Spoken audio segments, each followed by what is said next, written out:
Tout d'abord, j'aimerais définir c'est quoi la loyauté.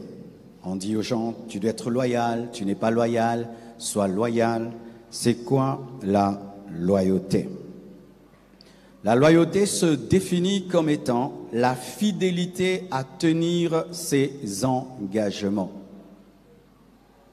La fidélité à tenir ses engagements.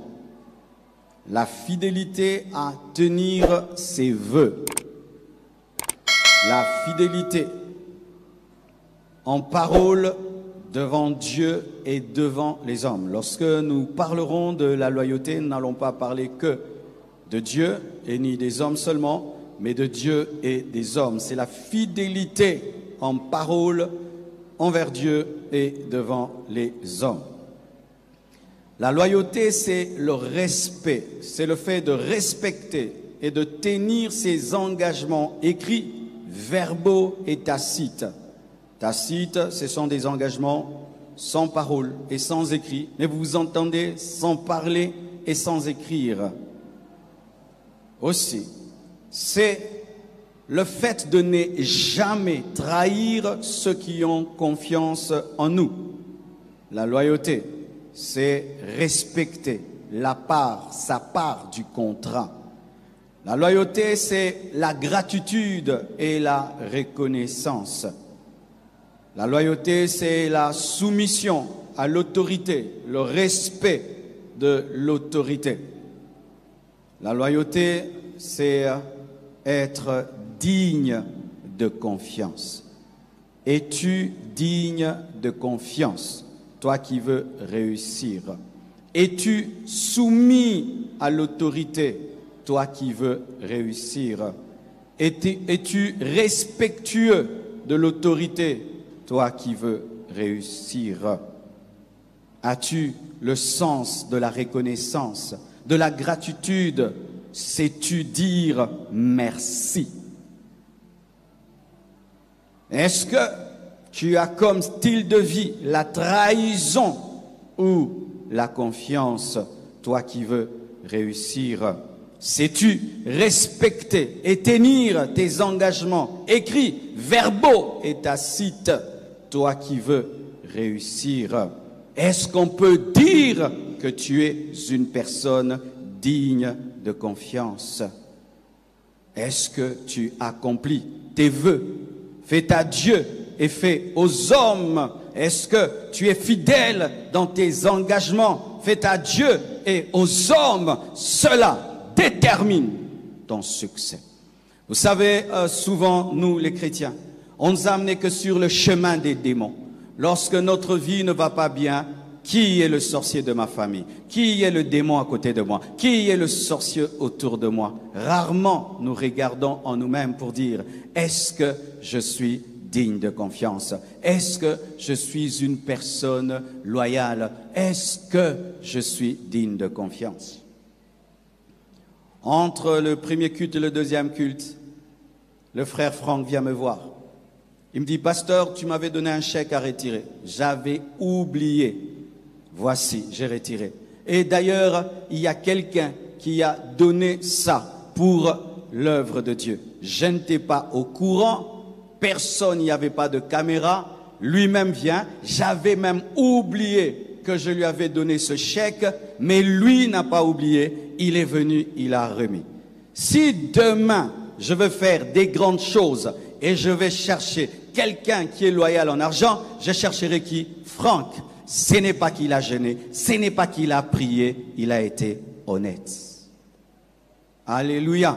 Et il n'a pas écouté la prédication qui était prêchée au premier culte, mais il est venu et il a accompli ce que j'ai enseigné au premier culte. Frères et sœurs, dans notre pays, nous mettons tout sur le dos du diable. C'est vrai, le diable est mauvais, mais des fois, c'est un problème de caractère. Le manque de succès, c'est un problème des fois de caractère.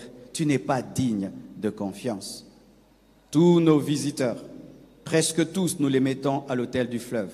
Nous n'avons pas un contrat avec eux, mais pourquoi? Nous sommes sûrs que si nous payons autant, ils auront une bonne chambre. Si nous payons autant, il y aura l'eau chaude, il y aura l'eau froide, une bonne nourriture. Jamais nos invités se plaignent. C'est pourquoi nous y allons chaque année.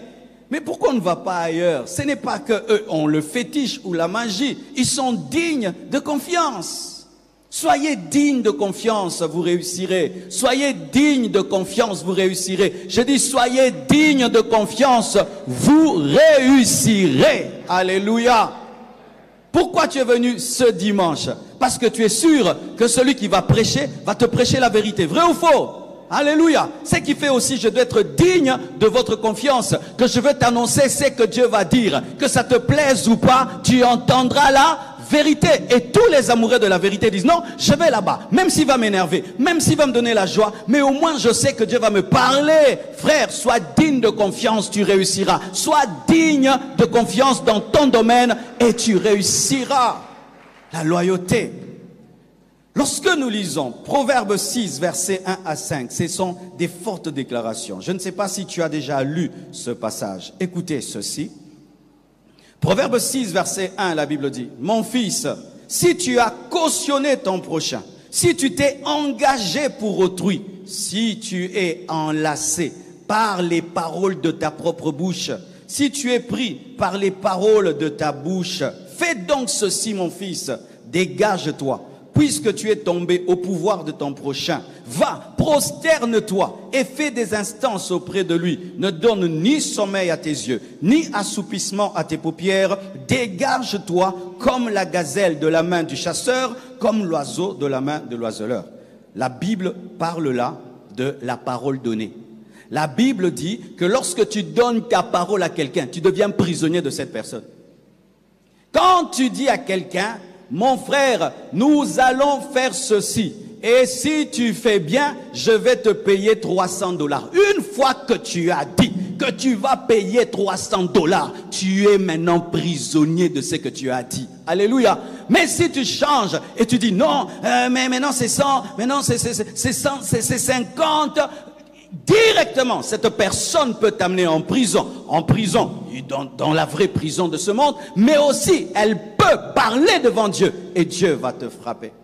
Lorsque tu fais un contrat, tu me donnes autant, je vais construire pour toi ceci, 3 maisons, mais à la fin, tu construis 2 maisons. Tu es prisonnier de celui à qui tu as donné ta parole. Quand tu amènes une femme devant l'autel et tu lui dis « Je te serai fidèle dans le meilleur et dans le pire », tu es prisonnier de cette femme, tu lui as donné ta parole. Lorsque tu dis devant Dieu « Dieu, si tu me bénis, je te donnerai toujours le 10% de mon salaire », tu es prisonnier de tes paroles. C'est pourquoi, avant de signer un contrat, lis très bien. Avant de donner ta parole à quelqu'un, réfléchis bien. Avant d'accepter un contrat tacite où tu sens que non, je me suis lié sans parler. Réfléchis bien. Si quelqu'un ne comprend pas bien ce que tu veux faire, dis non, tu me comprends mal. En soi, je ne promets rien. Il faut que tu prennes au sérieux tes engagements. Sinon, tu es prisonnier. Sinon, tu es sous l'emprise et le joug de quelqu'un d'autre. Et la Bible dit que lorsque tu vis une telle situation, fais de ton mieux, le plus rapidement que possible, pour te dégager en accomplissant ta parole. On se sort d'un engagement en accomplissant sa parole. Les gens qui s'engagent et puis se désengagent, qui jurent et qui parjurent, font des engagements et détruisent ces engagements, perdent la confiance et perdent le succès. Qu'est-ce qui détruit notre monde? La démagogie, n'est-ce pas? Je ferai, et puis on ne fait pas. Je ferai, et puis on ne fait pas. C'est ce qui détruit l'Afrique. Parler sans accomplir.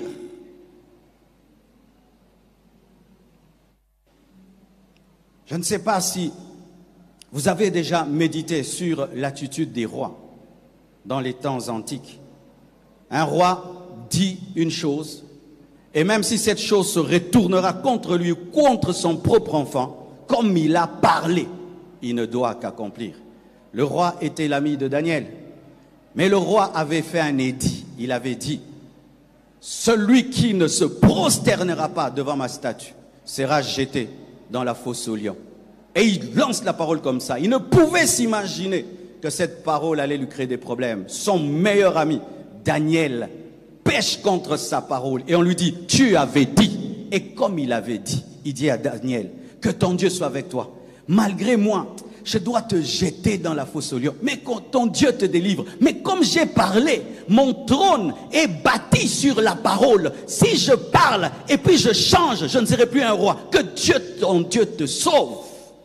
Regardez, Jésus, lorsqu'il était mis à la croix, on a écrit, celui-ci est le roi des Juifs. Les Juifs sont venus, ils ont dit, non, non, il n'est pas notre Juif.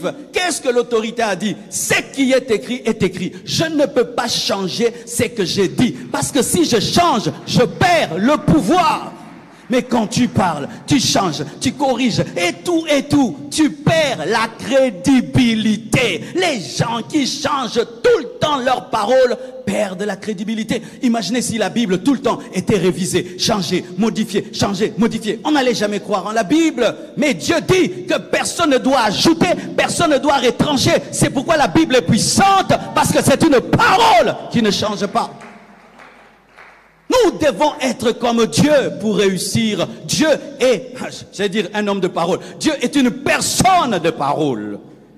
Il ne se dédie pas, il ne se réunit pas. Le fondement du trône des rois était fondé sur la loyauté, fondé sur leur parole. Et s'il te promet, il le fera. De sorte que lorsque Esther est venue devant le roi, et le roi lui a dit, demande-moi même la moitié de mon royaume, je te le donnerai. Je vous assure, si Esther avait demandé la moitié du royaume, le roi l'ait donné. Parce que eux, leur royauté était fondée sur le caractère. Frères, sœurs, pour réussir, il ne suffit pas seulement d'être intelligent. Il faut avoir un caractère. Il faut être loyal envers Dieu et envers les hommes.